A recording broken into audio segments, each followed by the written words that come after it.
le monde. Écoutez, on est dimanche, demain c'est la rentrée scolaire dans la zone B, donc c'est le retour au travail pour moi après ces 2 semaines de vacances.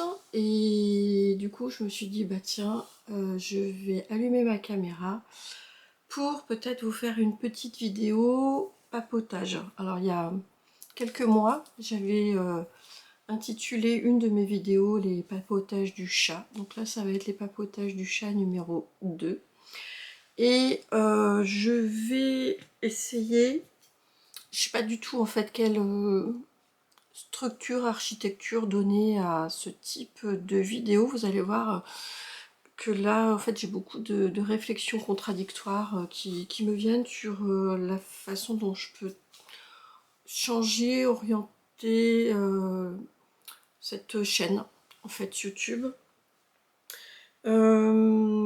J'ai des envies de faire les choses un petit peu autrement, mais je suis tellement cérébrale que c'est très difficile pour moi d'être dans la spontanéité et de me laisser porter en fait par mes envies. J'ai toujours besoin de savoir qu'est-ce que je vais proposer, de faire des heures de montage, et ça commence un peu à me fatiguer.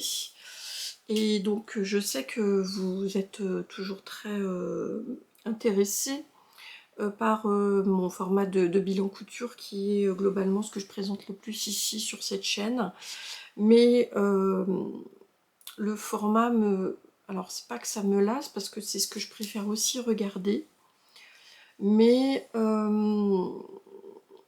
le schéma en fait moi de coudre, mettre de côté mes cousettes, vous les proposer, attendre aussi d'avoir un nombre conséquent de cousettes en fait aussi à vous montrer pour pouvoir vous filmer quelque chose me lasse un petit peu. Et surtout que, comme je vous le disais, je suis tellement perfectionniste que dans le montage je passe trop de temps dessus et que je commence à me retrouver dans un circuit où je trouve que je passe trop de montage, et puis à quoi ça sert? Enfin voilà. Évidemment ça donne des informations importantes, ça donne un joli esthétique bien léché, etc. Mais j'avoue que quand je regarde les podcasts des copines, il y en a beaucoup qui s'abstiennent en fait de faire tout ça. Ça donne aussi beaucoup plus de spontanéité aussi dans le dialogue. Je pense que je me fais pas assez confiance non plus pour me dire que ce que je pourrais vous dire comme ça spontanément ne vous intéresserait pas. En tout cas là sur cette vidéo, on va dire papotage, j'ai décidé de ne rien avoir. Alors, c'est pas vrai. Je sais à peu près ce que je vais pouvoir vous montrer, mais il n'y aura pas forcément en fait un schéma très construit comme d'habitude. Tout simplement parce que là, par exemple, pour moi, j'ai rien cousu depuis plusieurs semaines. Donc c'est marrant, tout à l'heure, je me disais, tiens, ça y est, on est le 1er mars. Et donc là, ce que je me dis, c'est qu'on est dimanche 1er mars, et je vais essayer de la mettre en ligne directement comme ça. Voilà, pour que vous l'ayez aussi sur ce dimanche. Et je me dis, on est au mois de mars, donc le mois de mars, on est bientôt sur le printemps, et ça me fait un peu l'impression d'être sur un grand ménage de printemps. Alors j'ai besoin de faire un grand ménage de printemps dans ma tête, je pense aussi. Et puis un grand ménage tout court, et j'ai vu il n'y a pas longtemps, c'est Sonia de Soumilator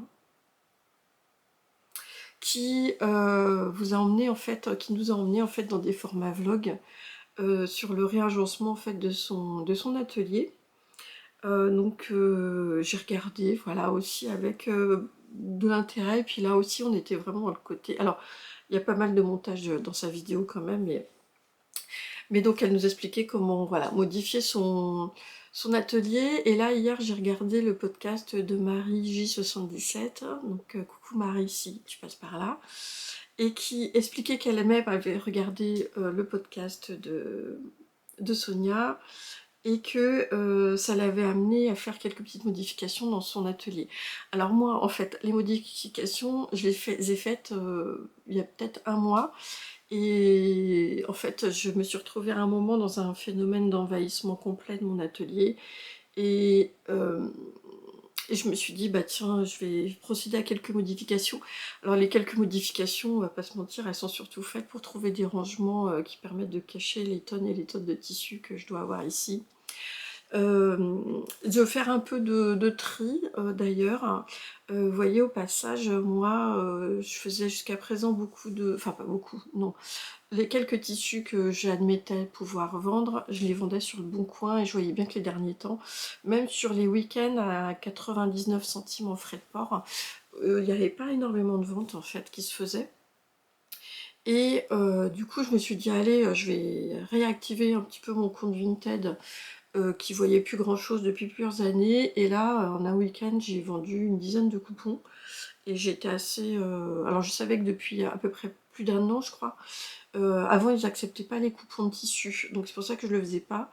Et donc, bah, maintenant, ils le font, je le savais, mais j'avais un peu la flemme de refaire mes photos, tout ça. Et donc, j'ai eu plein de coupons de tissu qui sont partis.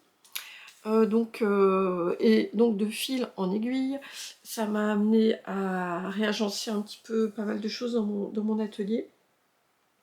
Et donc je pense que tout à l'heure je prendrai ma caméra de l'autre côté et je vous referai, alors peut-être pas un room tour complet, mais je vous ferai enfin un room tour, si un room tour, c'est-à-dire un tour de pièces, on va faire comme ça, voilà, mais sans forcément aller dans le détail des tiroirs, de comment je range ceci, cela, etc. Voilà. Donc je vous montrerai ça tout à l'heure. Voilà. Euh, Ce que je porte, hein, on va quand même pas non plus enlever les bonnes habitudes. Bah, les belles températures qu'on a eues dernièrement m'ont fait ressortir une de mes robes Mandy de Sonia Estep Design.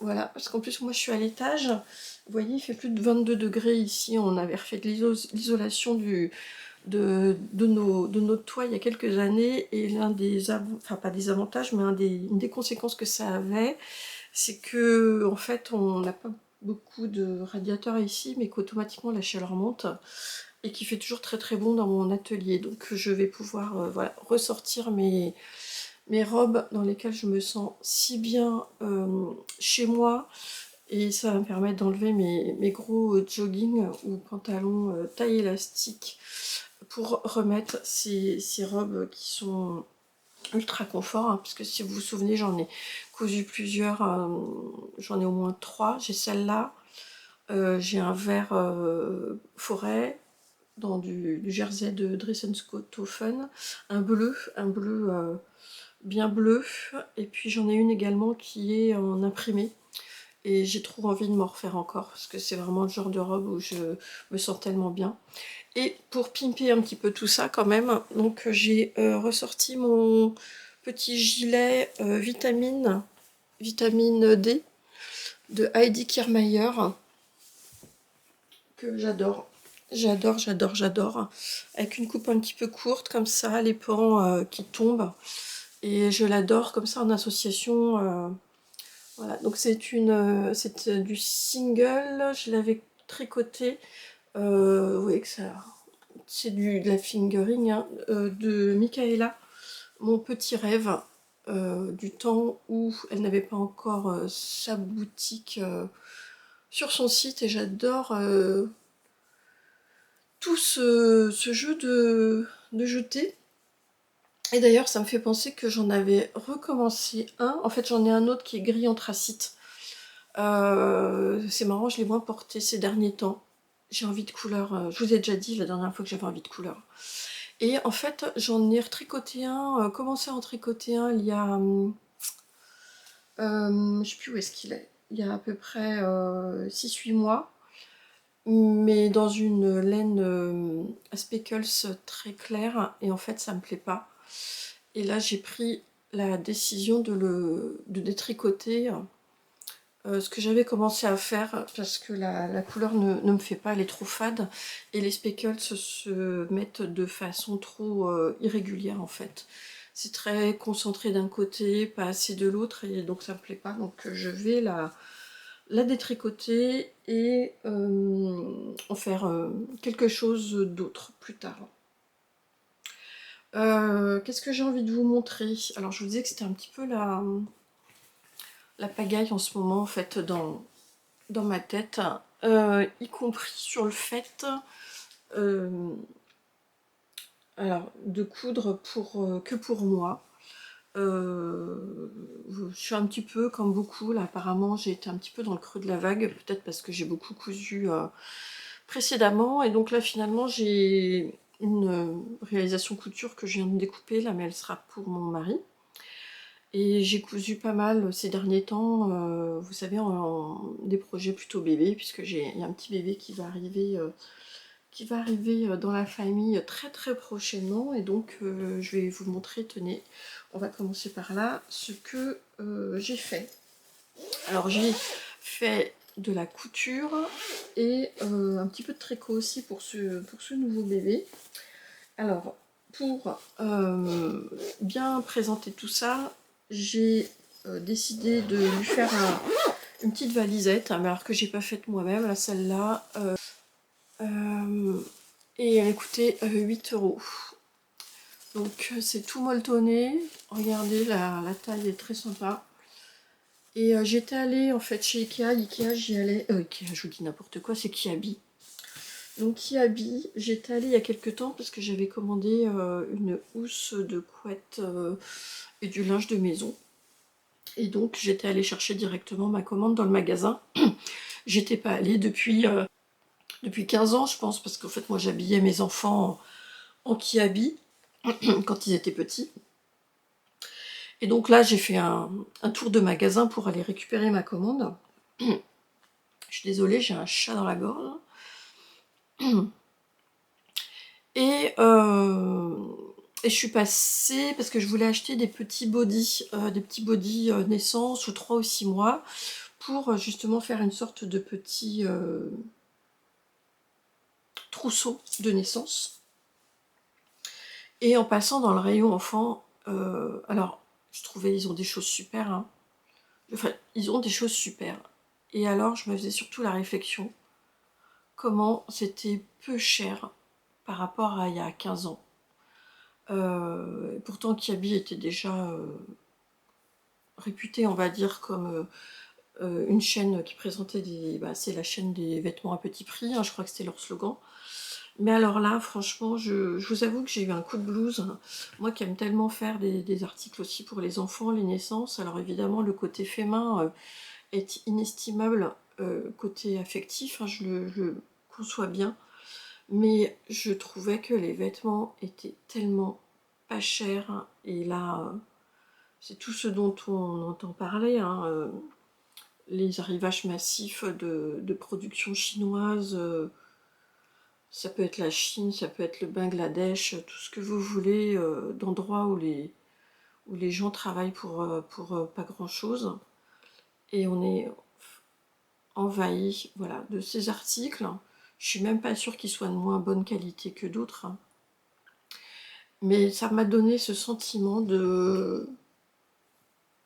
À quoi bon continuer parfois de coudre, tellement des articles de vestimentaire sont peu chers. Bref, donc je suis passée... Alors, j'ai eu le temps donc du coup de regarder et de tomber juste sur cette petite valisette, comme je vous le disais, qui était à 8 €. Et là, pour le coup, je l'ai acheté dans le but de faire une sorte de paquet cadeau qui présente super bien. Et je me suis dit que j'allais la customiser après ici. J'allais y faire avec, pour une fois, voilà, j'utiliserai la petite machine ici là pour faire une sorte de patch avec le prénom de la petite à venir. Comme ça va me permettre au moins de pouvoir la personnaliser. Puisque finalement, tout ce qui nous reste à nous couturières, et je pense à toutes celles aussi qui commercialisent aussi des petites choses faites à la main. bah, c'est le fait de pouvoir personnaliser, parce que ça, à l'autre bout du monde, enfin pour l'instant, encore, ça peut pas trop se faire. Et voilà, encore une fois, voilà, ça va me permettre de pouvoir le customiser ici. Et puis c'est vraiment quelque chose, je suis sûre que ma nièce va pouvoir la réutiliser pour mettre des petites choses pour son petit bébé. Et comme vous voyez, il est déjà, voilà, je le garnis avec un certain nombre de petites choses. Là, le bébé va arriver dans le mois qui vient. Donc, alors, ce qui vient juste de tomber de ma machine à coudre, c'est un protège carnet de santé. Là, je vous montre parce que je pense que ma Gwenaëlle, ma nièce ne passera pas par là. Donc, et en fait, je lui ai demandé de m'envoyer des petites inspirations de ce qui lui plaisait, et je trouvais qu'il y avait exactement ce tissu-là que je suis allée rechercher dans mon stock de petits cotons, que je l'avais, parce que j'étais très contente qu'elle me montre ça, parce que je sais que je l'avais. Le plus dur, ça a été de refouiller dans mes stocks de coton pour le retrouver. Et je lui ai adjoint alors c'est des tissus que j'achetais il y a une quinzaine d'années, et ça c'est du lin enduit, couleur gris argent. Ça coûte une blinde maintenant, ça, ce type de tissu. Donc c'est du lin enduit, je crois que je l'ai acheté à l'époque peut-être chez Cousette, ou la mercerie des créateurs, je sais plus, mais en tout cas, je me disais que c'était pas mal parce que, enfin vous voyez, ça fait un petit peu de bruit, c'est du tissu qui est enduit, mais du tissu naturel qui est enduit. Et l'avantage c'est que bah, du coup, si jamais il y a une petite tache, quelque chose qui est sale, et ben c'est très facile à frotter. Alors ici un peu moins, mais bah, a priori il peut passer à la machine. Alors il est tout molletonné, et puis à l'intérieur, voilà, j'ai réutilisé ça en faisant une petite doublure ici des poches dans ce tissu-là, et un autre tissu gris avec des petites étoiles argentées également pour faire le fond. Et donc il n'attend plus lui aussi que le petit prénom de la petite Miss qui va arriver. Et là, alors là, je pourrais utiliser ma Cricut, je vous la montrerai tout à l'heure. Ma Cricut pour pouvoir faire le prénom. J'ai juste une interrogation, c'est que je ne sais pas si sur le lin enduit, mon flex va tenir. Je le faisais il y a très longtemps ça de le faire. Je sais que ça m'était arrivé en fonction des qualités d'enduit, de pouvoir flexer sur ce type de matière ou pas.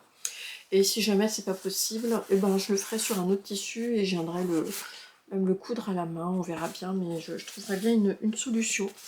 Donc voilà le petit carnet tout molletonné, tout beau.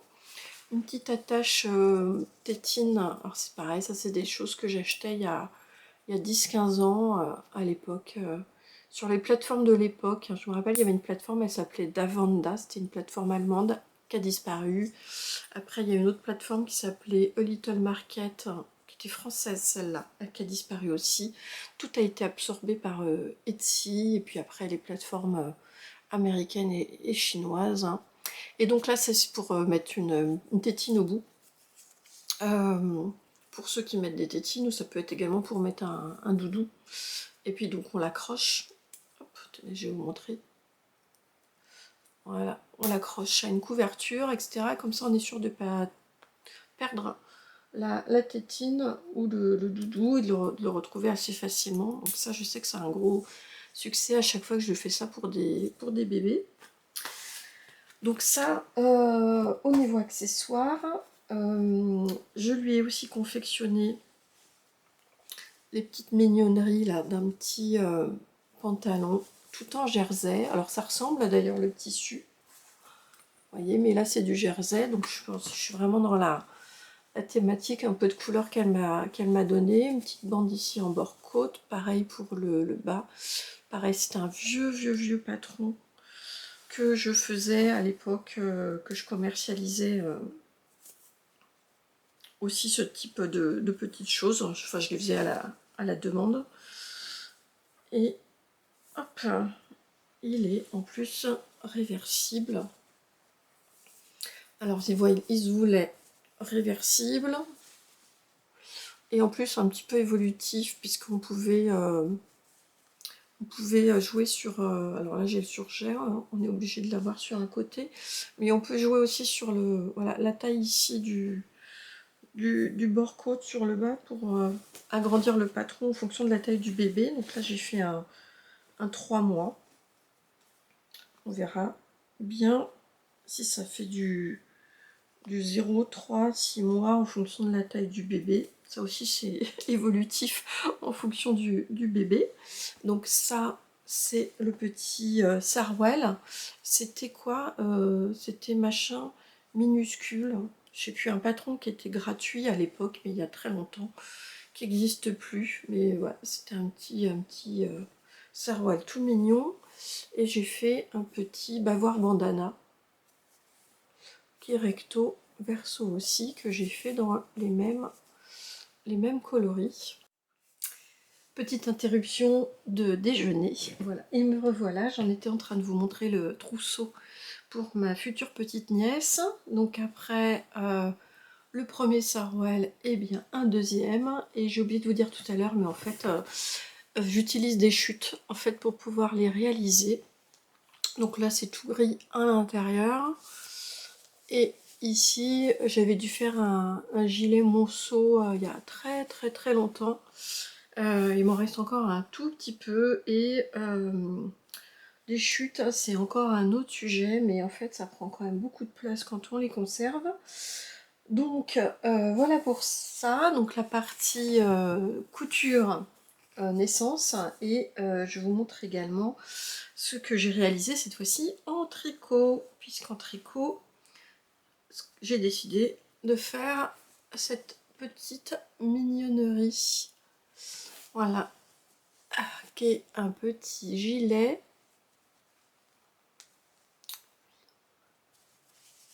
qui est tout mignon, tout beau, tout mignon. C'est pareil, ça doit être du 3 mois. 3 ou 6 mois, je sais plus. Et qui est vraiment super mignon. Je vous montre et après je vous donnerai donc les détails. Puisque pour le réaliser, je suis allée prendre dans un magazine que j'ai trouvé en magasin de presse il n'y a pas longtemps. C'est un magazine qui vaut 9,99 € avec donc des modèles qui vont de naissance jusqu'à 2 ans. 25 modèles. Et vous retrouvez ici celui que je viens de vous présenter. Alors avec ceci, donc des super jolis petits modèles, sauf que bon, c'est du tricot à plat. Donc du tricot à plat, je sais pas si je m'en suis aperçue au moment où j'ai acheté le magazine, mais moi il faut savoir que les tricots à plat j'en ai quand même fait il y a très longtemps, du temps des magazines Fil d'Art et compagnie, et donc je me suis dit bah tiens je vais quand même le faire. Alors la laine, je l'ai acheté chez Quartier des Tissus Chambray, et j'avais acheté ces deux coloris ici de chez Rico Baby. Donc c'est de la DK, et en fait c'est de l'acrylique. C'est de l'acrylique, 50% acrylique, 50% polyamide, donc c'est que comment dire, du synthétique. Voilà, donc que j'ai trouvé, on va dire que c'est fait exprès pour pouvoir aussi être lavé très facilement à la machine. Donc 50 grammes pour 115 mètres. Et donc j'avais acheté, je sais pas, 3 pelotes de celui-ci et une pelote peut-être de celui-là. Des coloris que ma fille m'avait aidé à choisir pour confectionner donc une petite brassière. Donc la petite brassière, donc je vous l'ai montré ici dans ce magazine. Donc tricot à plat.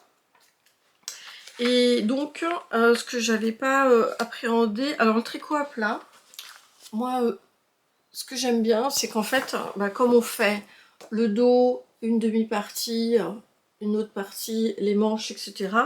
Ça va assez vite parce qu'on a plein de petites parties qui sont très vite montées. Et après, tout l'enjeu va évidemment de se remettre dans la couture ici pour qu'elle soit le plus invisible possible, d'autant plus que comme vous le voyez ici, et c'est là, ça m'a challengée, j'étais contente en fait de le faire. Ça m'a réappris une technique que j'avais jamais faite en plus sur le jacquard. Mais vous voyez qu'en fait on fait un point, je crois que c'est le point matelas, qui nous permet en fait, en plus il a fallu que je vise juste pour reconstituer le motif de mes cœurs. Alors évidemment de l'intérieur ça donne ce petit boudin ici, mais donc si on fait ça bien, on a quelque chose qui est vraiment très très discret, voire invisible de l'extérieur. Donc là les bordures elles sont faites en point de riz, partout, voilà, ici aussi, et également ici, au niveau des boutonnières. Et alors ce que j'avais pas appréhendé, c'est que c'était du jacquard, mais c'est du jacquard en aller-retour. Et ça, alors là, donc on a le même système de jacquard avec les fils qui flottent je veux dire, derrière, donc ça change rien.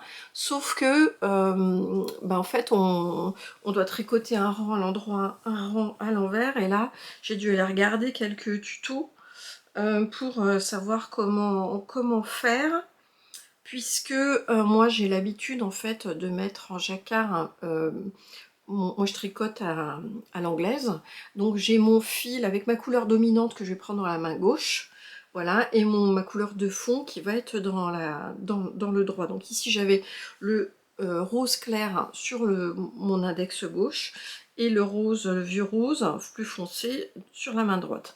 Donc quand on fait des rangs en droit, donc c'est bien, et en fait ce qu'il faut c'est qu'on ait toujours, pour avoir, vous savez, la dominance de couleur, pour que ça ressorte bien.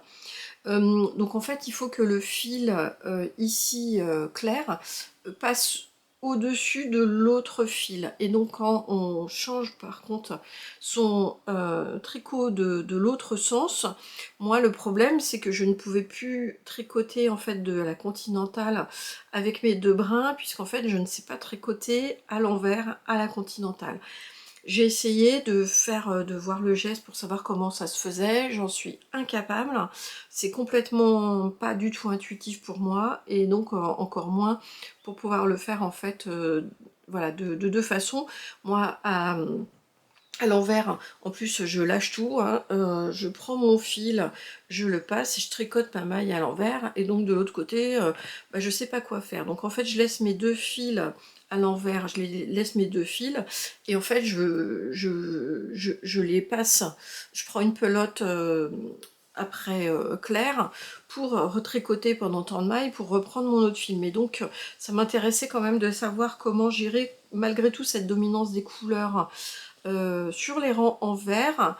Et donc là finalement ce qui se passe c'est que quand on est sur l'envers, il faut aussi qu'on ait le fil ici clair qui passe au dessus en fait de l'autre. Donc je crois que j'ai vu, je sais pas si c'est chez Claude Tricot que j'ai vu une vidéo, enfin en tout cas si vous cherchez tricot jacquard en aller-retour, dominance de couleur, vous allez peut-être retrouver sur des choses qui vont vous expliquer. Et donc finalement, là je l'ai évidemment bloqué, et ça me donne quelque chose qui est bien. Voilà, qui est bien, et puis qui est régulier en fait sur les deux rangs, donc en droit et en vert. Donc voilà, donc j'étais contente que ça me fasse connaître cette technique. Voilà, donc j'ai pas fait tout à fait comme le modèle qui faisait continuer le jacquard plus haut au niveau des manches. Moi j'en ai mis juste sur le bout, voilà, et puis comme pour le reste, après on assemble tout.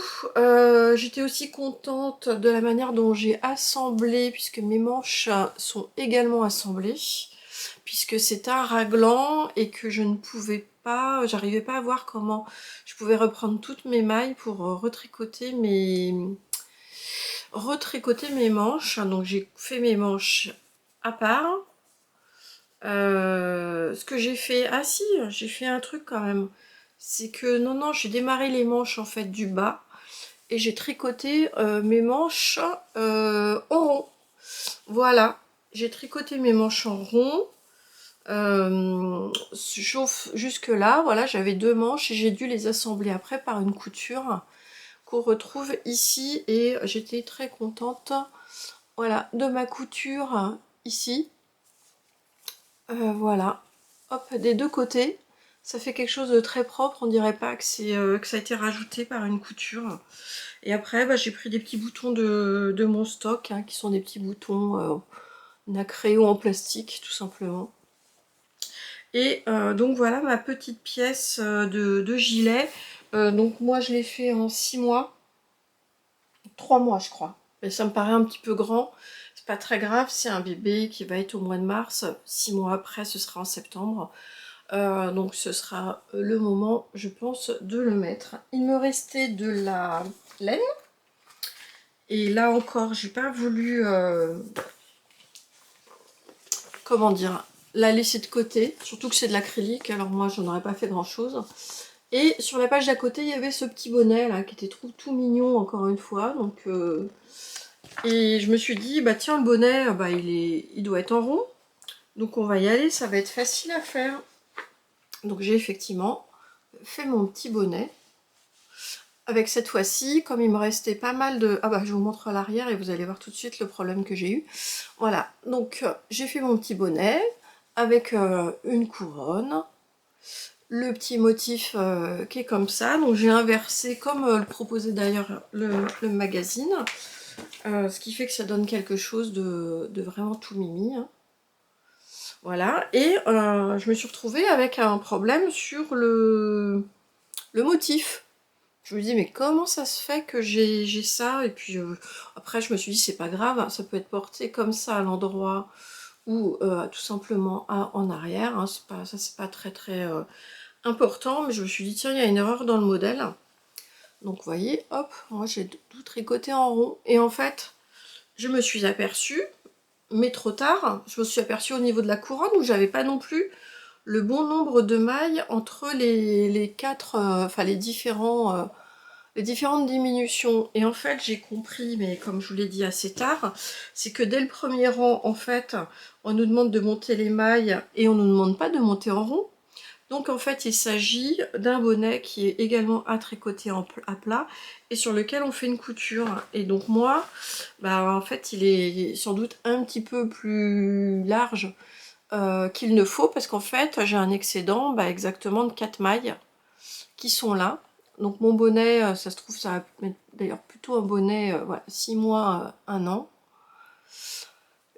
Puisque je me retrouve, voilà, avec les mailles. Normalement, j'aurais dû avoir ma couture, enfin ma fin de bonnet ici, et puis donc en reprenant la couture, ça aurait permis d'assembler le bonnet de cette manière-là. Mais donc moi, c'est pas le cas.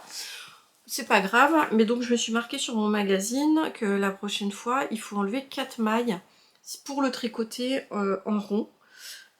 Tricoter 4 mailles et enlever 4 mailles, et là j'aurais en plus eu voilà, pas de problème au niveau de la grille, tout simplement des petits cœurs. Bon voilà, c'est pas grave, on apprend, et en plus franchement je les trouve tellement jolis ces petits trucs, que je dis pas que je vais pas réutiliser regarder un peu les petites mignonneries qu'il y a, ces petites brassières qui sont toutes sympas. Donc là, par exemple, quand ce sont des manches qui sont montées, comme ici, je pense que ça, on peut le réadapter assez facilement pour tricoter en rond. Et vous voyez, il est à 9,99 € ce magazine. J'ai déjà fait 2 modèles. Donc par rapport à un tricot en rond que j'aurais acheté sur Ravelry, en toute honnêteté, c'est déjà amorti. Donc voilà pour les 2 petites pièces. Et il me restait encore un tout petit peu de laine, puisque je vous ai montré tout à l'heure ce qu'il me reste, mais là en l'occurrence j'ai plus grand chose à faire avec, hein, ici. Et je me suis dit bah tiens, je vais tricoter juste un petit carré comme ça, à plat, avec ce petit modèle de petits cœurs et des petits points un petit peu pour rythmer. Voilà, tout simplement sans aucune mesure, hein. J'ai juste fait en sorte qu'il soit à peu près carré. Et donc je l'ai bloqué en fait avec le reste, et comme ça passe à la machine, je me suis dit tiens, qu'est-ce que je vais en faire? Eh bien j'avais un restant de double gaze avec lequel j'ai fait un pyjama, d'ailleurs je me suis fait un bas de pyjama, et je trouvais que c'était sympa au niveau des couleurs, donc je l'ai fait de la même dimension en faisant tout simplement un petit ourlet, enfin pas un ourlet mais un repli au fer à repasser, et je l'ai cousu à la main. Voilà, ça c'est hyper propre, et je me suis dit que ça faisait un petit doudou au salon, une petite débarbouillette. Je m'imagine bien le bébé qui est en train de baver et sans avoir à chercher autre chose. Bah ça c'est de la double gaze, donc c'est comme du linge en quelque sorte.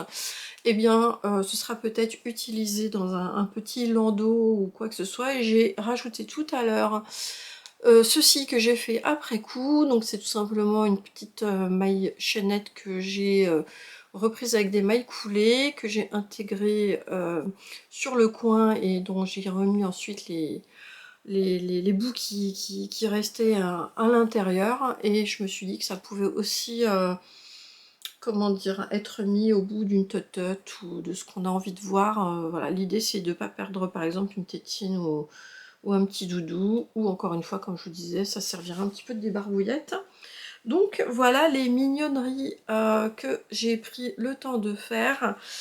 Et donc je pense que là j'arrive à peu près au bout de tout ce que j'avais envie de faire pour ma nièce. Alors d'autant plus qu'elle, je lui avais déjà fait pas mal de choses pour le grand frère qui a 3 ans. Donc bon, je crois il y a des choses qui sont quand même assez mixtes, qui vont être conservées entre le grand frère et la petite sœur. Donc je tâte une couverture encore que je vais faire, on verra bien. Mais bonne nouvelle, encore une fois dans la famille, une autre de mes nièces, qui avait déjà des grands garçons de 14 et 15 ans, et bien dans le cadre d'une, on va dire, d'une recomposition familiale, et bien nous a fait la surprise de se retrouver de nouveau à attendre un heureux événement, cette fois-ci pour cet été. Donc je pense que je vais passer dès que je saurai a priori si c'est un garçon ou une fille, ou pas. D'ailleurs peut-être que je vais le faire maintenant, mais donc je vais passer sur une autre famille pour pouvoir continuer de confectionner ces petites choses que j'aime beaucoup réaliser. Voilà, et là je fais un petit voilà, je fais un petit coucou à Alice du lapin d'Alice, qui adore également confectionner des vêtements et des petits tricots pour ses petits, de sa famille aussi. Donc voilà, c'est une autre façon de pouvoir également s'adonner à ses loisirs créatifs. Quand on en a un petit peu marre, je trouve que voilà, ça permet de faire un break de la couture pour soi ou du tricot pour soi, pour faire pour d'autres personnes. Je trouve que c'est quand même assez intéressant aussi. Voilà. Alors, je vais vous montrer, j'ai quand même fait une toute petite, un petit tricot également pour moi. Alors, vous savez que mon dernier tricot, c'était en fait mon joli pull orange là. D'ailleurs, je vous remercie pour tous les commentaires et les compliments que vous m'avez fait dessus, là, sur mon Rokiti en double mohair, hein, parce que il vous a beaucoup plu là sur effectivement la couleur que je lui ai donnée. Et donc moi, voilà, donc j'aime bien faire des petits tricots repos, on va dire, entre deux. Et j'ai retrouvé j'ai pas beaucoup d'encours, en fait moi je suis mono en cours, hein, j'ai pas beaucoup de tricots qui sont en plan, mais j'en ai quand même retrouvé un que j'avais commencé, donc avec un petit reste d'un fil que j'avais, alors je sais même plus ce que j'avais fait avec. Je crois que c'était de la Palaluna, le bleu turquoise comme ça, et j'avais une pelote de mohair et soie blanc, mais je me demande si c'était pas d'ailleurs de l'angora, tellement en fait il est poilu et doux. Et donc j'avais commencé de faire une Sophie Scarf que j'avais complètement laissé de côté, et bah du coup je l'ai repris, voilà, et donc ça me donne cette jolie petite écharpe toute mimi, voilà, où je peux faire, hop, juste un petit tour. Moi c'est ma première, et je pense que là c'est exactement le genre de choses que j'ai envie de porter à la saison qui vient là, puisque j'en ai un peu marre de porter mes gros chèches un petit peu encombrants, on va dire d'hiver, hein, puisqu'ils sont trop encombrants, trop chauds, etc. Et j'ai envie de me faire des petites choses comme ça que je pourrais porter, voilà, surtout le matin quand il fait bien, il va faire frais encore le matin, avant que ça ne se réchauffe, et puis bah, finalement si je le mets après dans un sac pour puis le porter dans l'après-midi, eh bien ça prend pas beaucoup de place. Voilà, donc ça c'est ma petite Sophie Scarf, hein, on la présente plus, mais c'est vrai que c'est joli là, c'est taille corde, et puis donc je pense que je vais en mettre un autre sur mes aiguilles, puisque j'avais acheté au CSF cette couleur matcha qui est vibrante. J'ai envie de tout faire actuellement dans cette couleur matcha. Et j'avais acheté chez les laines du Volgodemar, pardon, cette pelote de dune qui semble peu duveteuse comme ça quand on la voit. Mais alors, quand on la voit tricoter, c'est un truc de malade, tellement ça fait pshhh. Voilà, c'est du 70% mérino d'Arles et 30% d'Angora. Et donc voilà, fabriqué en France, etc., etc. Je sais, ils doivent être en vente directement sur leur site. Une pelote est quand même à son petit prix, hein, je sais plus, puisque c'est quand même uniquement 50 grammes de 225 mètres, hein, mais ça permet peut-être même d'en faire deux, des comme ça. Et je sais pas si je vais pas du coup la faire sur le modèle un peu plus long. Voilà, pour faire peut-être 2 tours, et je vous montrerai ce que ça donne. Mais celle-là, on dirait pas, mais quand on la tricote, c'est vraiment très impressionnant, le volume que prend la laine. Et elle sera, je les avais en fait touchées sur le salon. Et donc je trouvais que c'était vraiment, le rendu était vraiment magnifique. D'ailleurs je suis un petit peu embêtée là parce que, donc vous voyez, cette année en fait c'est une année où il n'y a pas le Knit-It, une année repos, hein, d'après ce que j'ai compris, c'est quand même tellement de boulot en termes d'organisation qu'à Lyon, donc il n'y aura pas au mois de septembre le Knit-It, qui est un salon qui avait l'avantage quand même d'allier à la fois la laine et également les tissus. Et donc, bah, en fait, j'avais plus ou moins décidé de me rendre au Ch'ti Bazar dans 15 jours à Lille, puisque bah, Tours-Lille, j'ai découvert que ça se... Enfin, j'ai pas découvert, hein, je savais que ça se faisait quand même assez rapidement en fait en train.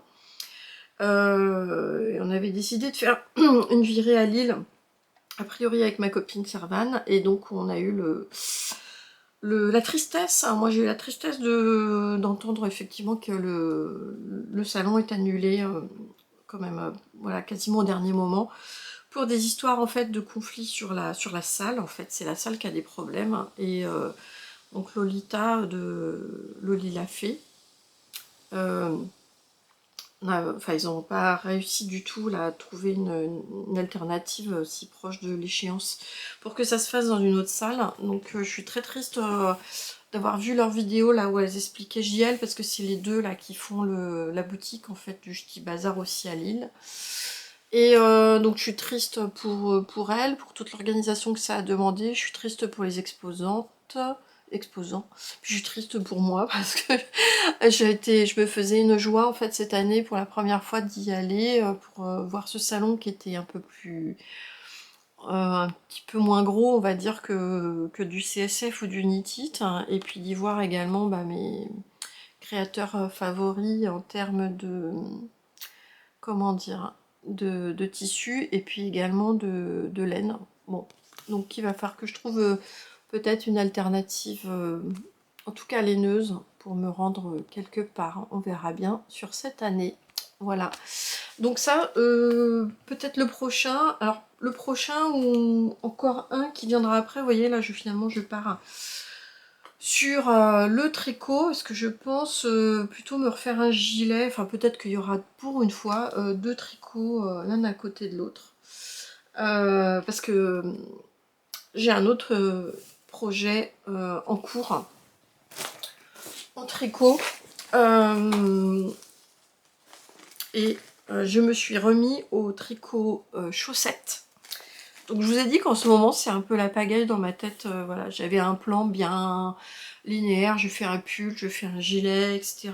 Et là en fait je repars, en fait j'ai envie de repartir sur des choses que je faisais moins les derniers temps.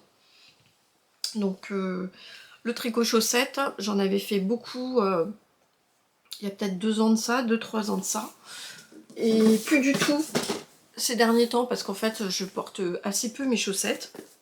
Et là il se trouve que cet hiver on a eu une semaine de très froid, où il y a eu de la neige et tout ça, et j'ai redécouvert le pouvoir de chaleur des chaussettes en laine. Je me suis dit, bah tiens, tu vas refaire des chaussettes, et j'ai décidé de ressortir mon livre, ma bible de Charlotte Stone, version française sur les chaussettes pop à tricoter. Voilà, donc moi j'avais déjà fait ces chaussettes là, qui sont des chaussettes chaussons en fait, que je porte tout le temps à la maison. Dès que j'ai froid je les mets, ça me réchauffe les pieds, et sur mon canapé, voilà, c'est simple, elles sont juste à côté là. Et je les porte tout le temps. Et là je me suis dit, allez hop, quel modèle te ferait envie? Et hop, je vous montre juste ça parce que j'ai pas fait le bas, mais j'ai décidé de jeter mon dévolu sur ces magnifiques petites poupoules. Alors ce sont les chaussettes de Pâques, œufs de Pâques, mais moi ce qui m'importait c'était de faire ce petit motif de poule, voilà. Et a priori j'avais ce qu'il fallait, c'est-à-dire j'avais des pelotes de long yarn de Yavol, pardon, et du rouge de pareil. Enfin, en tout cas, j'avais tout ce qu'il fallait en termes de laine pour pouvoir les faire. Voilà, hop. Je suis désolée, je suis en train de montrer une partie des indications, mais bon. Voilà, de toute façon, c'est un montage de chaussettes classique, sauf que là, c'est en plus un talon à gousset. Et j'ai fini ma première, alors elle n'est pas bloquée. Et voilà, j'ai voulu partir sur des soquettes. Donc, mes soquettes toutes belles avec un talon que j'ai pas fait depuis des lustres et des lustres, donc qui est un talon donc à gousset, et qui est fait avec des coudes brisés. Voilà. Et ce joli petit motif de petite poule à qui manque, vous le voyez, un œil, et peut-être aussi la couleur du bec, puisque ça se fait en duplicate stitch, donc c'est-à-dire qu'on va reprendre les couleurs qu'on a là, et puis on va broder en fait tout simplement les petits yeux et les petits becs de ces petites poules. Voilà. Donc là, elle se tricote du haut vers le bas. Donc moi, a priori, c'est comme ça que je préfère. Je fais un German Twisted Cast On, et pour vous dire, ça faisait tellement longtemps que je l'avais pas fait que j'ai dû repartir sur une vidéo pour savoir comment monter mes mailles. Mais après, j'aime bien parce qu'il est vraiment très élastique. Donc j'ai des mini circulaires en 2,25, donc de chez Xiaogu. Voilà, j'en ai même deux différentes comme ça. Comme ça, en plus, ça me permet au moment de garder le gousset, qu'on travaille sur la moitié des mailles. En fait, j'utilise deux fois ces petites aiguilles. Et donc, ces aiguilles, je les ai également en 2,50, puisque il faut passer sur la taille d'aiguille 2,5 pour le modèle ici de jacquard, et c'est pas du luxe parce qu'effectivement ça passe, mais je pense que ça passerait pas si j'étais restée en 2,25.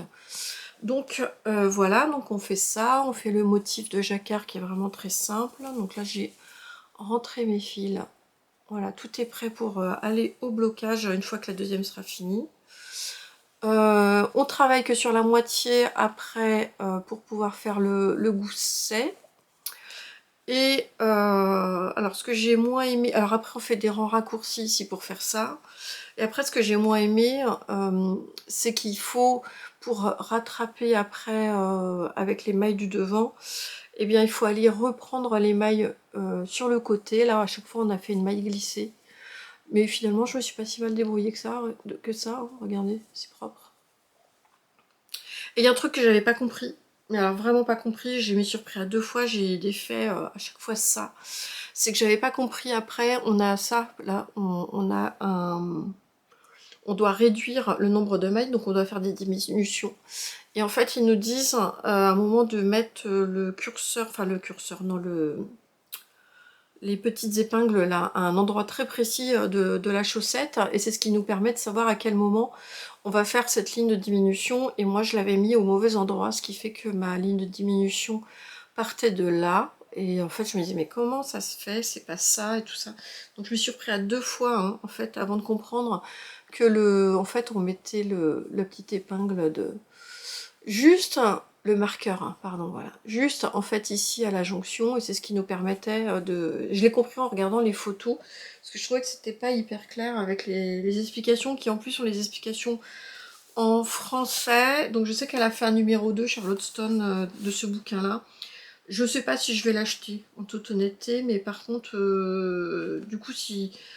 C'est vrai que c'est peut-être plus intéressant de prendre le bouquin en fait en anglais, puisque des fois c'est des erreurs de traduction ou des traductions un petit peu approximatives, hein, qui font qu'on peut avoir un doute. Donc voilà, on continue, on continue, on continue. Après, bah voilà, je vais pas vous réexpliquer. Je fais hop, un rang sur deux, et à la fin, quand il reste 20 mailles, on fait tous les rangs. Un grafting, pareil. Alors là, il a fallu que je revienne dessus parce que ça faisait des années que j'avais pas fait un grafting. Alors peut-être pas. Mais en tout cas, un grafting de chaussettes, oui. Donc voilà ce qui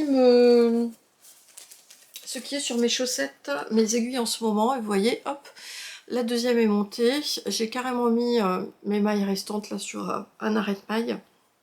Et je travaille en aller-retour pour pouvoir faire le fameux gousset. Alors, en sachant que... en fait, je vous explique pas tout à chaque fois. Mais j'avais fait précédemment une autre chaussette de ce livre. Et en fait, il se trouve que j'avais dû me tromper en ne prenant pas justement la bonne taille d'aiguille. Et la chaussette ne m'allait pas. Donc j'ai tout détricoté cette chaussette. Cette chaussette, je l'avais justement fait en Yavol. Et donc là, je tricote actuellement avec le brin tout détricoté. Et comme j'ai eu la grosse flemme, voilà, j'en ai refait une boulette de laine comme ça. Donc en fait, je pense que ça va se voir. Donc là, je viens de le prendre au niveau du gousset. Donc tant mieux que ce soit frisé au niveau du gousset. Mais je vais forcément me retrouver avec quelque chose sur le devant de la chaussette qui va être moins régulier. Donc j'espère que le blocage, je ferai peut-être plusieurs blocages pour bien que la laine se... Je sais que normalement, voilà, faut pas faire ça, mais c'est pas grave, hein, en plus sur des chaussettes. C'est pas comme si c'était là sur un gilet comme ça pourrait se voir. C'est pas bien grave. Voilà, donc ça restera comme ça. Voilà tout ce que je voulais vous expliquer quand même sur toute cette partie tricot.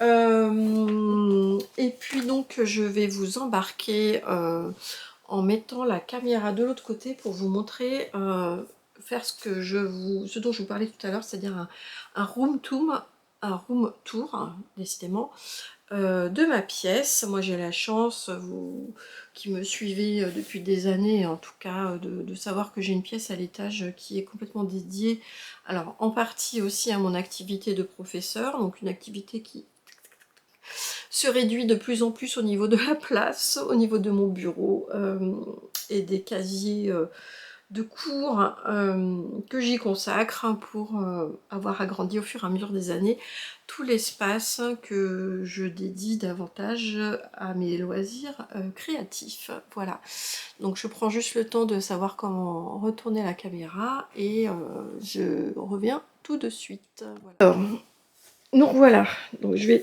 enlever déjà un petit peu tout, voilà, mon appareillage. Vous allez voir un petit peu l'arrière du décor ici. Et parce que c'est une petite caméra vlog de Sony que j'ai, mais elle sert pas beaucoup elle sort pas beaucoup de son trépied en fait, de chez moi. Alors, donc, je vais me mettre ici déjà pour vous montrer juste. Alors, vous voyez, vous avez mon mannequin là au fond. Dans ces étagères, ces vieilles étagères que vous avez là, Je vous montrerai même pas ce que c'est, tellement ce sont même des vieux tissus que j'ai. Dans des formats ici que vous avez ici. Bah oui, je peux agrandir. Vous avez en fait des toiles enduits, simili-cuir, etc. qui dataient aussi de l'époque où je faisais beaucoup d'accessoires. Je vous en parlerai sans doute sur une nouvelle vidéo, mais j'essaye de reprendre un peu cette activité-là. Le fameux bureau qui me sert pour faire mes cours. D'ailleurs, vous voyez, la preuve, c'est que j'ai des copies ici que j'ai fini. Mon ordinateur, la Cricut dont je vous ai parlé il n'y a pas si longtemps de ça, c'est mon cadeau, c'était mon cadeau de Noël. Donc c'est la Cricut Maker 4 hein, qui me sert surtout à personnaliser mes créations. Voilà, donc ici j'ai en plus, c'est un bureau, je vous en avais parlé il y a quelques années, c'est un bureau de chez Ikea, alors, tout est payé avec mes sous et ma carte bancaire, hein. Voilà, qui est un bureau, alors il n'est pas, voilà, il se monte, il se descend, c'est un bureau d'architecte, mais moi il reste tout le temps sur la même... il reste tout le temps sur la même hauteur et donc ça me permet ici d'avoir un large tapis pour pouvoir découper. D'ailleurs ici, vous voyez, j'ai mon cutter rotatif, mes règles, voilà, pour pouvoir recouper pas mal de mes petits projets. Ça, je vous en parlerai un autre moment. Voilà. Ici, j'ai un set de table. Voilà, j'adore mettre là. De temps en temps, je change des sets de table que j'avais trouvé chez je sais plus qui, que je trouve très beau au niveau des couleurs. Mon tapis souris, je l'ai acheté chez Odile Bayeul. Elle fait quelques accessoires voilà, qui sont faits avec ses tissus et ses designs. Et celui-là, je le trouve juste magnifique. Donc, parce que même quand c'est utile, ça peut être joli. Ça, je l'avais acheté ici chez Rascol. D'ailleurs, c'était un cadeau de mes enfants, un cadeau de fête des mères. Et il se trouve que un jour, j'utilisais ma presse, dont je vous parlerai peut-être un autre moment. Et en fait, même avec le support de la presse, et ben, ça a fait gondoler mon tapis, alors des deux côtés. Donc, du coup, là, je viens de décider dans mes rangements de remettre ici ma petite desserte Ikea avec un gros feutre. Et comme ça me permet, voilà, de pouvoir utiliser mon fer à repasser et aussi de le laisser ici pendant que je reprends ma table à repasser. Alors, ma table à repasser, elle est là. C'est une petite table à repasser, donc ça me permet de pouvoir la mettre ici et de repasser aussi sur cet espace-là. Ça m'évite d'avoir une table à repasser en plus dans mon espace. Voilà. En dessous, vous l'aurez vu, des caisses de tissu. Ici, c'est de quoi découper mes patrons papier, les tapis pour la Cricut et ce meuble-là que j'ai rajouté il n'y a pas si longtemps que ça. Il servait à rien, il était dans un autre bureau et donc j'ai remis tout ce qui est papeterie, voilà, qui est beaucoup plus pratique quand même. Ici, j'avais un meuble Kallax que j'avais mis de côté, mais en fait, il était pas pratique du tout. Encore des caisses avec les tissus. Voilà, je vous ai dit qu'il y en a partout. Mais c'est rangé, donc je sais ce que j'ai. Donc là, c'est la télé qui est ici. Je passe de l'autre côté. Nous avons ici ce que vous aviez peut-être l'habitude de voir au début de mes podcasts. C'est toute ma bibliothèque avec mes nombreux livres que j'aime beaucoup. Ici, des espaces où vous allez retrouver voilà, aussi des patrons pochettes que j'aime beaucoup aussi avoir en visuel.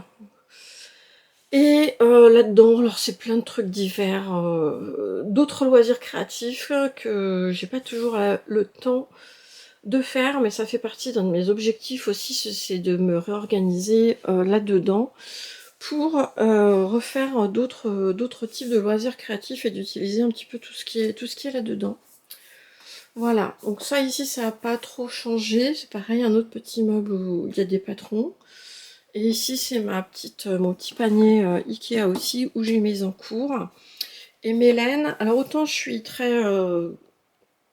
j'ai beaucoup de tissus, autant au niveau laine c'est contenu. Donc c'est contenu là-dedans, alors d'autant plus qu'il y a beaucoup de sacs. Là-dedans, ici, et ici même pas, ce sont des cotons à broder ici. Donc moi ça tient ici dans trois endroits. Donc là, je suis assez raisonnable, on va dire. Quelques livres ici aussi qui sont sur, vous voyez, par exemple le tricot, mais aussi de la couture. Enfin, il y a un petit peu tout, le crochet.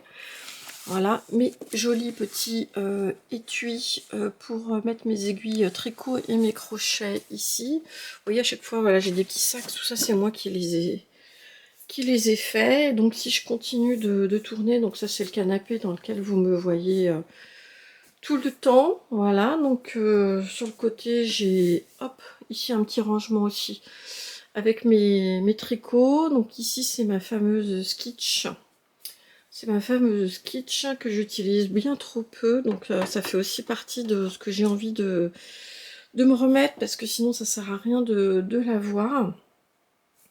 Et donc là, c'est mon bureau où sont, alors en bas, là c'est un peu du bordel, hein, parce que j'ai pas encore rangé. Donc notamment ici, ce serait tous les tissus potentiellement avec des précieux qu'il faudrait aussi que je me mette à coudre. Par terre, là, c'est parce que c'est ce que je viens c'est ce que j'ai en cours justement en projet couture. Donc en dessous, alors hop, je vais vous montrer en enlevant un petit peu tout cela. Donc j'ai des meubles, alors je sais plus comment ils s'appellent ceux-là, Alex. Donc dans lesquels je range mes patrons. Ça peut vous donner peut-être des idées, je sais pas, c'est la façon dont moi je range mes patrons papier, où j'ai mis donc des étiquettes robe, jupe, des fois c'est par marque quand j'en ai beaucoup. Et donc dedans, voilà, j'ai tous mes patrons concernés, comme ça me permet au moins de pouvoir les retrouver facilement. Et dernièrement, j'ai trié aussi ceux que je n'utilisais pas pour les mettre à la poubelle quand je les ai déjà fait une ou deux fois. Ici, j'ai un vieux meuble avec des transparents. Et vous voyez que j'ai des bobines de fil, un petit peu de mercerie qui se trouve ici. Voilà, pour ça, je remonte pour vous montrer, donc ici surtout, voilà, donc c'est la table où j'ai mes différentes machines. Donc ici, donc la surjeteuse, imaginez que j'ai déjà depuis un pas mal de temps et qui fonctionne tellement bien, donc voilà, il n'y a pas de problème d'histoire de la remplacer, sauf si un jour elle fonctionnait plus. Ici, j'ai ma Cover Stitch, donc c'est la recouvreuse également de Baby Lock, hein, qui se trouve être un modèle qui est désormais assez ancien, mais qui me convient et très très bien. Et puis donc là, c'est évidemment ma Rolls, tout ça c'est mes machines qui sont offertes par mon mari, hein. C'est la Bernina B480 qui est vraiment super pour l'usage que j'en ai. Elle est vraiment parfaite.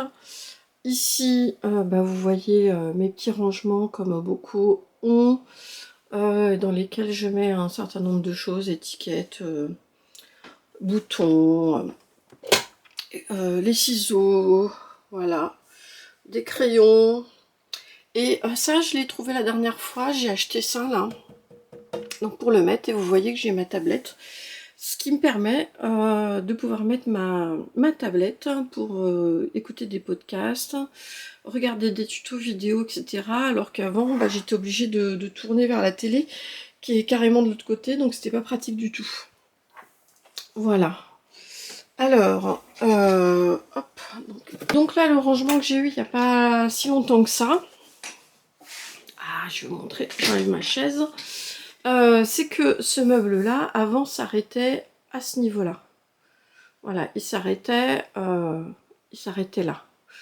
Et donc là, j'ai utilisé le Kallax que j'utilise pas sous mon, que j'utilisais mal sous mon bureau, pour le remettre là-haut, puisque j'ai vu qu'il était parfait pour aller là-haut, vous voyez. Et puis bah du coup, j'ai tout réorganisé.